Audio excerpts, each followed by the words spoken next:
Accessing library computer data.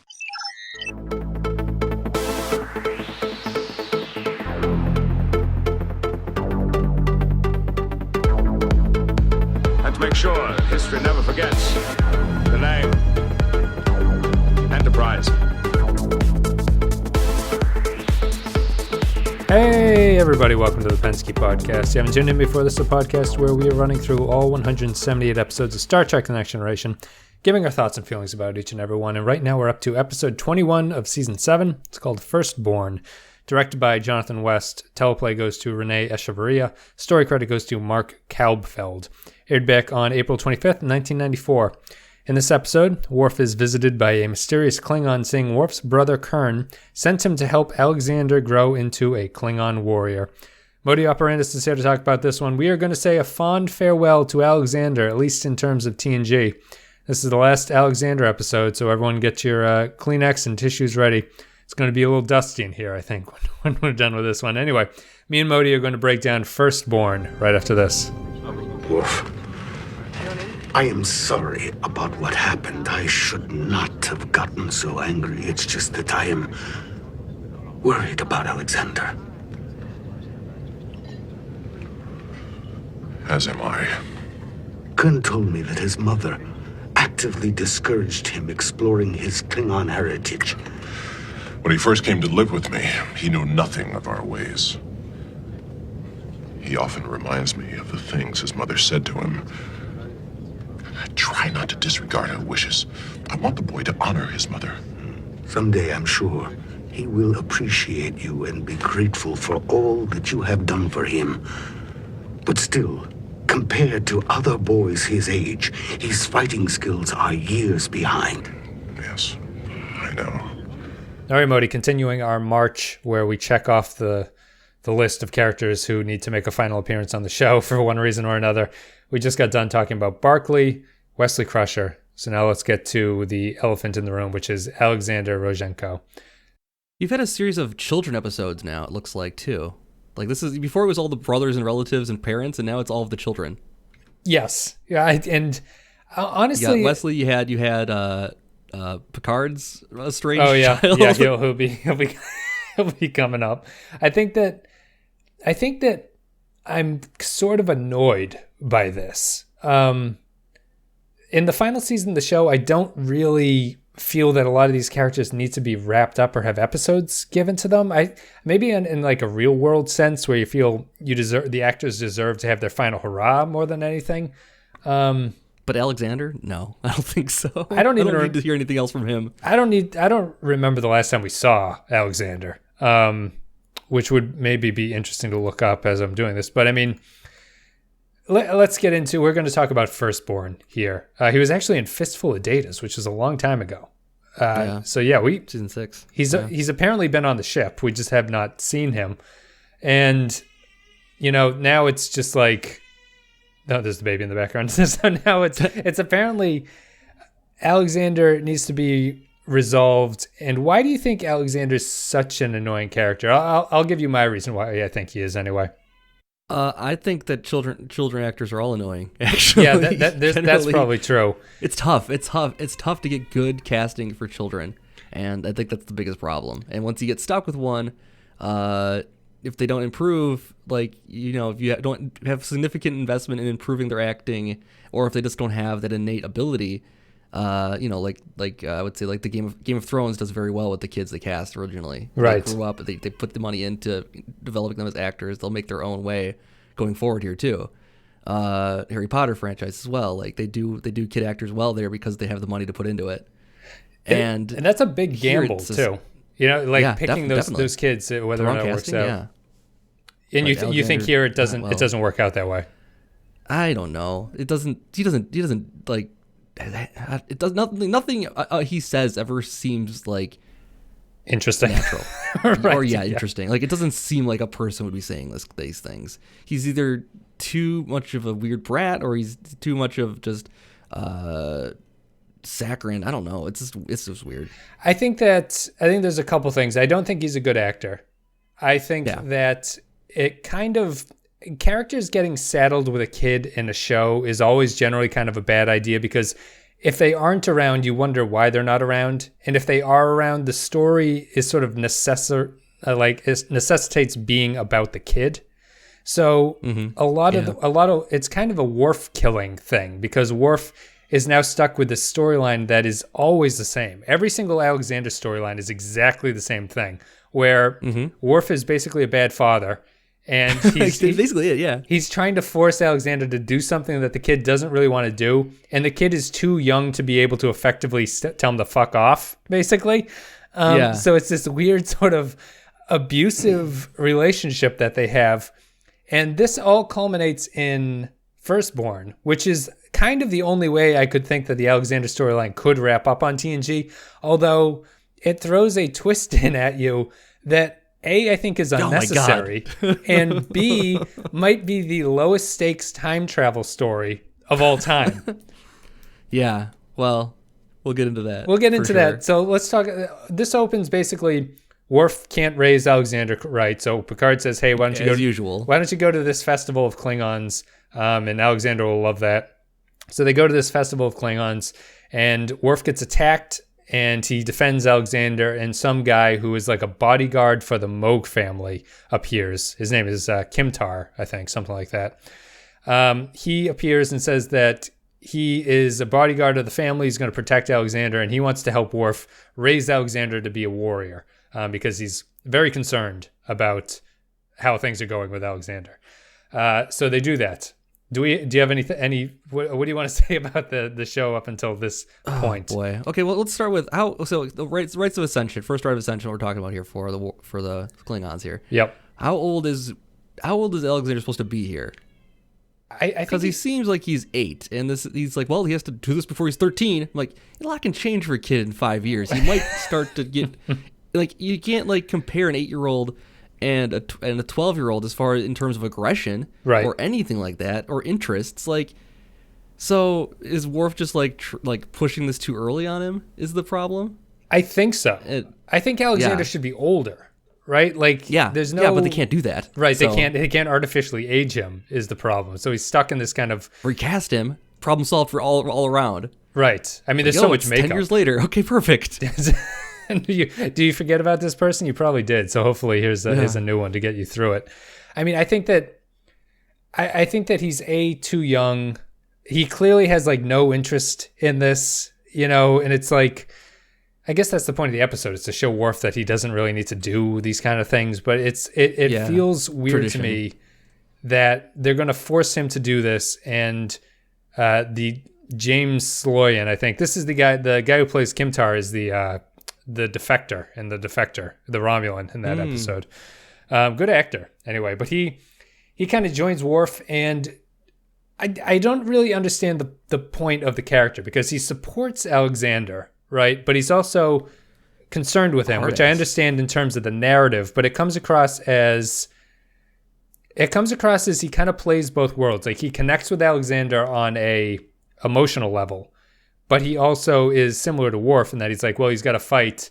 And what's weird to me is that the opinions of this guy is what convinces Worf that he's wrong. You know what I mean? Right.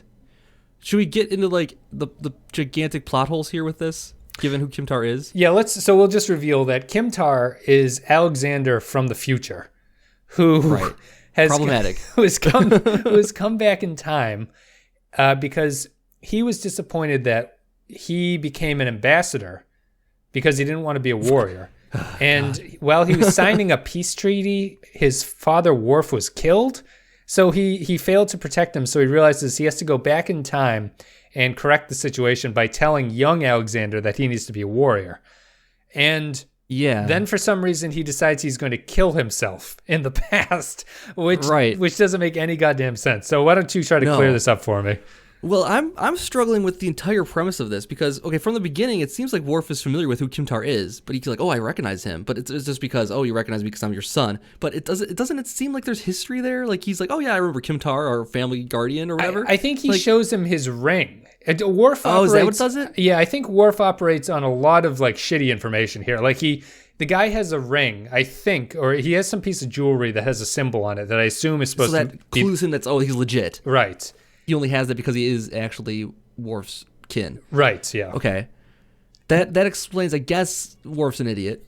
Okay, yeah, that makes sense. That ties into, like, so Worf doesn't double check that, right? Worf also does not ask for, like, a DNA test at the end of the episode. Because rings aren't transferable. I mean, you can't just take a ring off somebody. That'd be ridiculous. It's not like it's a dagger that you could take and give to somebody. Yeah, you can just transfer daggers between people. That's crazy.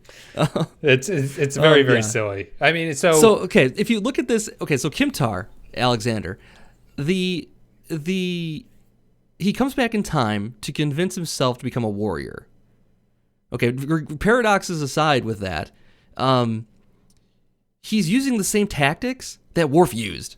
Right. And it's like, well, obviously my father didn't try hard enough. Like, I just got to do the exact same thing he did and do it harder.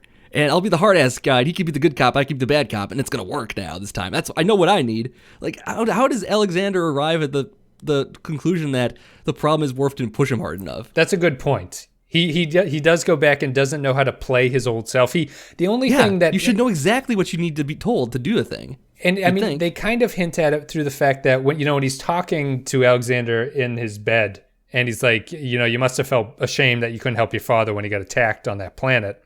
He knows exactly what he's thinking. Right, but he doesn't know how to play off of that. Exactly.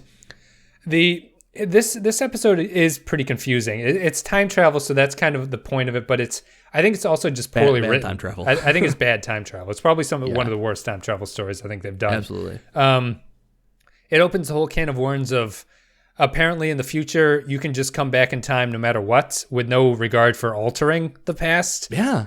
So that means many, many, many years have passed, and I wonder how many years Worf had after Alexander was a successful ambassador that he gets killed, and he's like, oh, I've made a mistake with my entire life. Like, Worf in the end it says, what I desire is an honorable death. So, if that's what happened, that's what happened. Right. So, like, when did that lesson ever get reported to Alexander? Right. You know what I mean? Yeah, how long was he sort of living with this? Yeah. It's like, was Worf 90 and got murdered? Okay. I think they said he was 80. I think. Okay, God, let him die, man. Let him have an honorable death. That's what he wants. Time has come. Let him go. I think that I was a little bit confused because I thought that the attack at the very beginning was the attack that he stopped from Worf dying. You know what I mean? Where that would make more sense. It took me a couple of viewings to figure out what was going on. I didn't realize the first time that Kimtar had set up that attack. Yes. By giving them a weapon from the future, which I don't understand why, because I don't think that Klingons need to be given weapons, is my understanding. They seem to usually be pretty heavily armed in the first place. And those Klingons weren't from the future. Right? I assume they. You know what I like most about this episode is that investigation. Actually, the knife investigation with Riker. Oh, you like that? What I like most about this episode. Yeah, it reminds me very much of like Deep Space Nine episodes in the way they have like a lot of different people that he interacts with and a lot of different races and a lot of weird aliens trying to track down a thing. It's very much a detective story. That point of it. Yeah, but other than that, that's the part I liked, I guess, about this. Now I'm thinking about it. One of the most surprising things to me is that Patrick Stewart did not direct this episode, because Patrick Stewart is just not in the episode for no reason whatsoever. He apparently, I think he goes off on some expedition or something at the very start, but Riker is left in charge, and it's never really explained why that needed to happen. I don't understand why Patrick Stewart's not there. Plus Picard makes a detour just so Worf can go to this festival. Yes, he does. At early on in the episode, he's like, "Oh, we don't need to. We can be back in time for that. Let's take it out for a joyride." That's why the entire crew is on that Klingon planet for whatever reason, and they're all watching the thing. It gives them a shore leave in the middle here, and that's maybe where Picard is gone. I don't remember exactly what he was doing. See, I don't understand. Kimtar, he lied about this attack, right? And he somehow got unlucky enough where the Enterprise is actually going to investigate what happened. So he's kind of stuck in the middle where he doesn't want them to pursue Lursa and Bator because he knows that they actually didn't organize the attack on Worf. That seems odd to me because Alexander should know that this crew in particular is going to go to the end of the Earth to figure out there's some history of who tried to kill Worf on the planet. I feel that I kind of understand what you're saying about like you like that story, but to me it feels largely pointless. Oh yeah, it is. I mean, it's totally futile. Like it doesn't matter in the end, and it's good. It's good screen time for Riker being the investigative type for once. But yeah, all in all, the whole resolution of that does not matter. No, we get a good 5 minutes of. I've never noticed before, but season 7 of TNG is just really pushing DS9 hard. Yeah. Yeah, that's what it is too. Anytime they can bring in DS9 for whatever reason, they do it. This time we get 5 minutes of Quark, which is a pointless scene. It drives the story forward, but it's totally pointless. It's fine though. I like Quark. You can put Quark on screen. I like watching him. Just make more of that, please. More of that. I guess his fourth appearance on TNG is Ferengi and some other things, I think. But yeah, it's I think that storyline, the Riker trying to solve the mystery thing, it's kind of just, it tangentially relates to the story, but it also feels detached enough where none of it really matters because he doesn't solve the mystery in the first place. He gives a clue to the mystery, but doesn't actually matter. The clue is it would have been coming out of nowhere.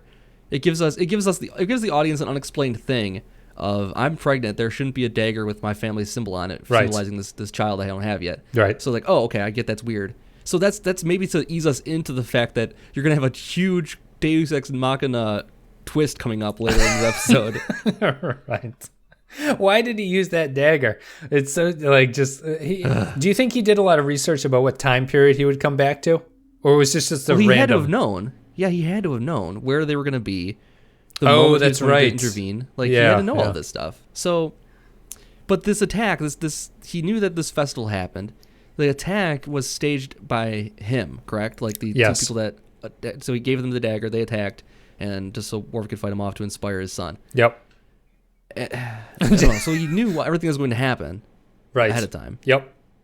After that point, he doesn't know because it's an alternate timeline, so he did not know that the Enterprise would investigate. Yep. Why doesn't he just go back to the time where Worf was killed? Yeah, fix that. Yeah, exactly. You have the ability to time travel. Fix that thing and not cause a whole lot of paradox for yourself, and you'd have a happier life. But actually, you can't because Worf wanted an honorable death. Like if you go back and save him. Like that, he would be mad at you probably. Yeah, you're kind of cheating fate. Stole this from me. Yeah. Why does Kimtar try to kill himself at the end? Like, why does he try to kill young Alexander? Doesn't make a lot of sense. He's like, you don't deserve to live if your father dies ever. But it's a version of him that didn't do anything particularly wrong. He's very bad at convincing him that he needs to fight. But then at the end, like the very end of the episode, it's amazing that we don't say goodbye to Kimtar, or he doesn't die, or go back and a paradox blinked him out of existence. That's what happened. that makes probably sense. And then we end on Alexander's actually training still. So it's just this weird thing where Worf is now going to abandon training him this way, even though he kind of knows that it might lead to his downfall because it's what Alexander would want. But future Alexander seems to want to be a warrior. You know what I mean? Like everyone's motivation is so confused. Regret. Like, yeah, he's only coming back here because he regrets his decision to not become a warrior. Right. So wouldn't that be the thing to tell Alexander? Wouldn't you just be like, right, you're going to regret this one day. I guarantee it. How do I know? Just trust me. You're going to. And I wish you'd take a different path in life. If somebody come back in time and told me that, I'd probably believe him. Yeah, I'd have a DNA test done, and then I'd say, what? First, you're absolutely. Like, you are me. Okay, great. Put your rings aside, but you are absolutely me, telling me that something is going to go horribly wrong. Yeah, I feel like this is pretty much. This episode really just cements to me the fact that Alexander is like the most tragic character this series has ever done. And I don't think that the episode or the series knows that he's tragic. Do you think it knows that? No, it does not realize that. Okay. It does not. But you're right. He is like, if this is who he becomes, just a Klingon full of regret that he didn't become a warrior and never really feels like his father's choices that he made for him were acceptable, kind of thing. Like he I mean, there's gotta be a part of him that kind of blames Worf then, that he's going back to try to correct Worf's mistakes with himself. So he blames his father for his father's own death, and that he blames his father that he couldn't protect him. Right. So this is a very tragic story for sure. That's just full of time travel and ridiculousness. he's always in a position where he can't win, kind of. Like the universe is constantly stacked against Alexander. Like he's either stuck with Worf, who doesn't understand that he doesn't want to do this thing and he's being pushed to do stuff, or he's at a point where his decision to do what he wanted resulted in the death of people near him, but he can't go back and convince himself to fix it, so he might as well just kill himself. It's like, wow, this is unbelievably dark examination of what's going on in Star Trek here. The grass is greener kind of thing. Like he actually tells himself at one point that the humans will never accept you for anything except a Klingon. Yep. So don't act like anything except a Klingon. So that's coming from a place of truth. Like that's what happened. He had this hard life where he was never accepted by the people he was around. Yeah, and even his father believes that the grass is greener. Had he gone back to be with the Klingon people, if he would have been accepted there somehow, and he wouldn't have been. He doesn't know that for sure. No, he's just guessing that the grass is greener on the other side, and he's like, "Oh yeah, you'll be accepted there, no problem though. Trust me, they're very accepting people." Yeah, it's of bloodlines that are mixed. I'm sure. Yeah, they seem very open to this kind of thing. Yeah, they're always known for their openness. It's a Klingon trait. I can't imagine any different ending for Alexander, really. It makes sense to me. I just think it's weird that the show doesn't really understand what's so fucked up about his character in a show that's otherwise endlessly optimistic about things. Yeah. Yeah, it's very bizarre. Kimtar. Messed up. Yep. Alexander from the future. And that ends Firstborn, which, we're saying goodbye to these characters. We checked off Wesley, we checked off Barclay. Say goodbye to Alexander, although we will see him on Deep Space Nine. So there is. Oh yeah, that's right. There is that to look forward to. Let's go to final thoughts and ratings. Firstborn. We're going to take a break, come back, give our final thoughts and ratings for this episode that examines the broken soul that is Alexander. I've been waiting. Where's Kimtar? He had to leave. He was called away.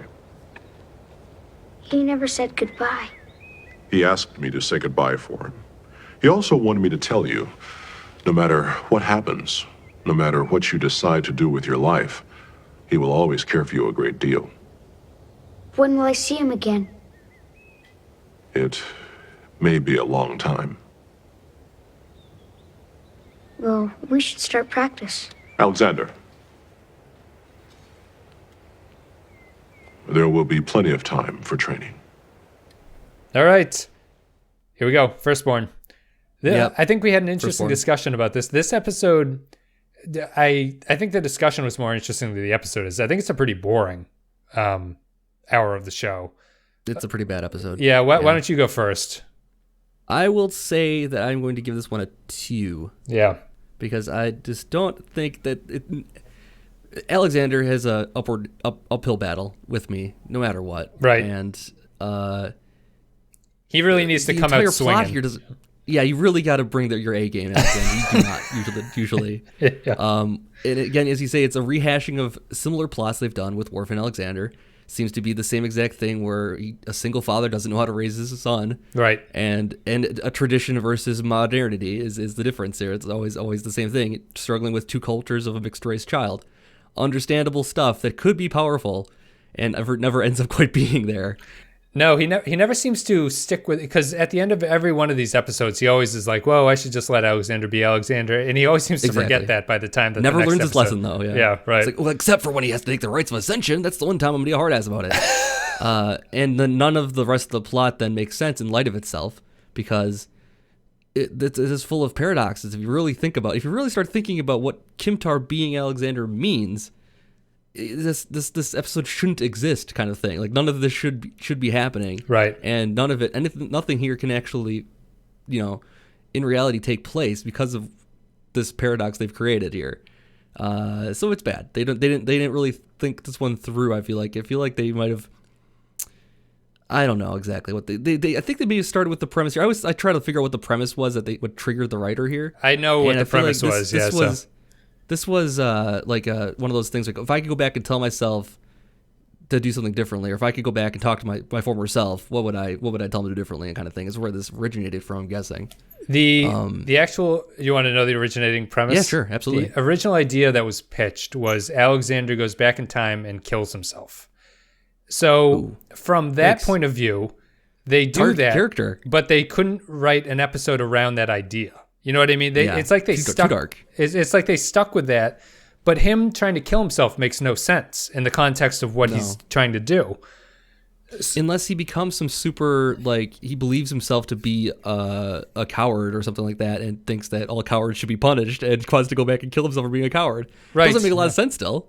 No. But I mean, I could understand that maybe a little bit in the Klingon culture, possibly.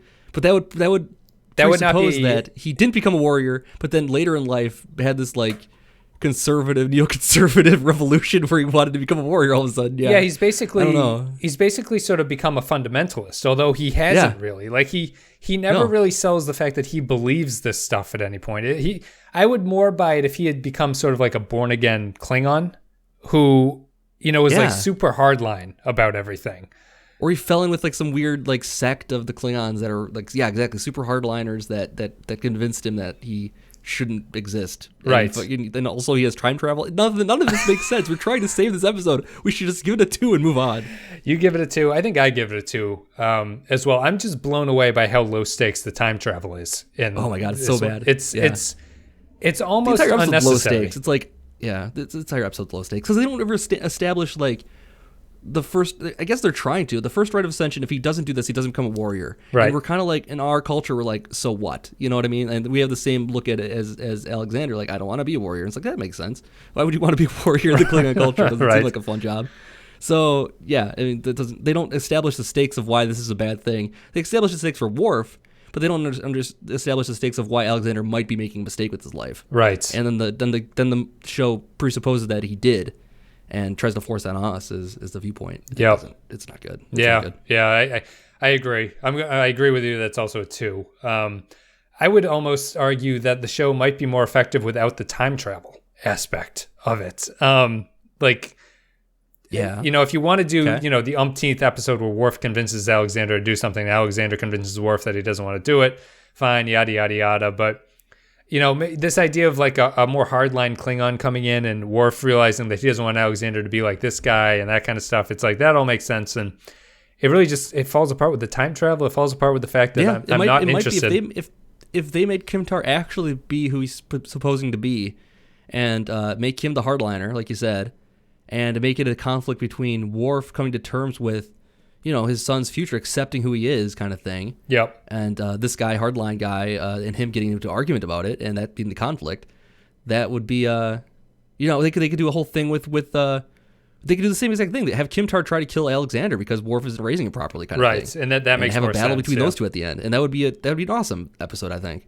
And that is also, in a roundabout way, kind of the final episode for Worf, right? Because Worf would be understanding that he is like Alexander, that he's of two worlds, and he's kind of seeing the difference between, there are some things that he doesn't want from the Klingon culture and things that he does, and that's kind of the resolution of his story. And you could do it by, he's passing the torch to Alexander, and that would have been a much more, we already read a better story now. Wow, we did it. I said we just move on, but we actually got there with a better show. We fixed it. Yeah, not a good episode. Weird title as well, Firstborn. It makes sense, but I don't understand why. I don't quite know what Firstborn has to do. Because that's Firstborn supposes that he has other children. And it doesn't seem to. Right. So, yeah, exactly. And only child would be a bad episode they title. Should just call it Time Traveling Klingons from Hell or something like that and just move on with it. Anyway, Modi, thanks for coming on talking Firstborn. And no problem, man. Thanks. Yeah, we're almost done with season 7 here. Guys, you're on YouTube, liking the comments, appreciated. Hey, iTunes rating review helps get the show out there. Rate us on all the podcatchers, facebook.com/The Pensky Podcast, patreon.com/The Pensky Podcast. You get extra content at Patreon if you want to support the show there. Also, send in questions that you might have or suggestions for how to change the podcast when we move into Deep Space Nine. You can go to, or send an email to thepenskyfilevideo@gmail.com. Thepenskyfilevideo@gmail.com. Send in questions, suggestions. We'll do an episode at the end of TNG where we answer all these things, sort of get our final takes and all that stuff. And I'd appreciate any kind of help getting questions generated. But Modi, thank you very much. You will. Anytime. I think you're going to be back for the finale if you're up and willing. Oh, this is news to me. Wow. So such an honor. So I'll see you in an alternate timeline at some point in the future. All right. And guys, thank you very much for listening. And I will be back with Bloodlines. Very exciting. Another child episode, Bloodlines, in a couple days. See ya.